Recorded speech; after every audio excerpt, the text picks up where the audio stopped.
এর বিষয়বস্তু কি হবে এসব প্রশ্নে রাজনৈতিক দলগুলোর মধ্যে যে মতভেদ দেখা দিয়েছে সেজন্য সভায় উদ্বেগ প্রকাশ করা হয়। এই প্রেক্ষিতে গণভোটের সময় কখন হবে, মানে গণভোট কবে অনুষ্ঠিত হবে, গণভোটের বিষয়বস্তু কি হবে, জুলাই সনদে বর্ণিত ভিন্নমতগুলো প্রসঙ্গে কি পদক্ষেপ নেওয়া হবে তা নিয়ে ঐক্যমত কমিশনের প্রস্তাবগুলোর আলোকে জরুরি ভিত্তিতে চূড়ান্ত সিদ্ধান্ত গ্রহণ করা প্রয়োজন বলে সভা অভিমত ব্যক্ত করে। এসব ক্ষেত্রে ফ্যাসিবাদ বিরোধী আন্দোলনের দীর্ঘদিনের মিত্র রাজনৈতিক দলগুলোকে স্বীয় উদ্যোগে নিজেদের মধ্যে আলাপ আলোচনা করে সম্ভাব্য দ্রুততম সময়ে, সম্ভব হলে আগামী এক সপ্তাহের মধ্যে সরকারকে ঐক্যবদ্ধ দিক নির্দেশনা প্রদান করার আহ্বান জানানো হয়। এমন নির্দেশনা পেলে সরকারের পক্ষে সিদ্ধান্ত গ্রহণ অনেক সহজ হবে। বর্তমান পরিস্থিতিতে কালক্ষেপণের যে কোনো সুযোগ নাই, সেটাও আমাদের সবার বিবেচনায় রাখা প্রয়োজন। উপদেষ্টা পরিষদের সভায় 2026 সালের ফেব্রুয়ারির প্রথমার্ধে আগামী সংসদ নির্বাচন অনুষ্ঠানের বিষয়ে সরকারের সংকল্প পুনর্ব্যক্ত করা হয়। ধন্যবাদ। প্রশ্ন? জি, আদেশটা কবে জারি হতে পারে বা কি এটা সিদ্ধান্ত কি? আমার নাম তানিম, আমি আজকের পত্রিকার রিপোর্টার। জি, কি বলেছেন? মানে যে আদেশ যেটা, সেটা আসলে কবে জারি হতে পারে বা কি সিদ্ধান্ত কি এই বিষয়ে? তো এখানে তো আমরা রাজনৈতিক দলগুলো ফ্যাসিবাদ বিরোধী আন্দোলনে ওনারা 15 বছর একসাথে আন্দোলন করেছে, আমরা ওনাদেরকে একটু সময় দিতে চাই। ওনারা একটু যেসব বিষয় উল্লেখ করলাম সেগুলো বিষয়ে নিজেরা আলোচনা করে এগ্রি করতে পারে নাকি আমরা একটু দেখি। স্যার, আমি ইউসুফ পারভিন বলছি, দৈনিক কালবেলা থেকে।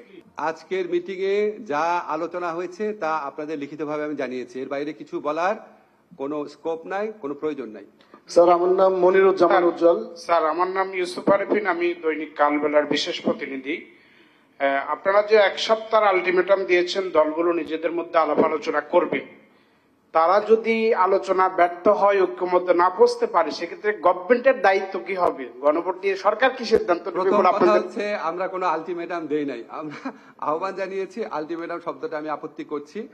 আর আমরা অপেক্ষা করব, তারপর অবশ্যই সরকার সরকারের মতো অ্যাক্ট করবে। আমি একটু বলি। স্যার, আমার নাম মনিরুজ্জামান উজ্জ্বল, জাগো নিউজ থেকে বলছিলাম। গত সপ্তাহের সংবাদ সম্মেলনে আপনি বলেছিলেন যে চূড়ান্ত সিদ্ধান্ত নেবেন প্রধান উপদেষ্টা। সরকার কি তাহলে রাজনৈতিক দলগুলোর কাছে কিছুটা নতি স্বীকার করে সিদ্ধান্ত থেকে সরে এসেছে, বা কেন এই অবস্থান? আমরা তো তাহলে চূড়ান্ত সিদ্ধান্ত নিবে আমি বলেছিলাম প্রধান উপদেষ্টার নেতৃত্বে উপদেষ্টা পরিষদ, প্রধান উপদেষ্টা নেতৃত্বে উপদেষ্টা পরিষদ। এই সিদ্ধান্ত থেকে আমরা মোটেও সরে আসি নাই। রাজনৈতিক দলগুলার ঐক্যবদ্ধ সুপারিশ প্রত্যাশা করা, এটা তো আপনি আরো আপনার গুড জেস্টার হিসাবে দেখতে পারেন। আমার একটু প্রশ্ন ছিল স্যার, আমি মোহন বলছিলাম 71 টিভি থেকে। স্যার, আমার প্রশ্নটা হচ্ছে যে সরকার কি আয়োজন করে দিবে রাজনৈতিক দলগুলোকে, নাকি তারা নিজেরা বসে যেন আলোচনা করে এক ধরনের সিদ্ধান্ত আপনাদেরকে দেয়? সেই বিষয়টা একটু ক্লিয়ার। সরকার আয়োজন করে বহু আলোচনা করেছে, আপনারা সবাই জানেন, বহু আলোচনা করেছে। সরকার আর কোনো আয়োজন করতে যাচ্ছে না।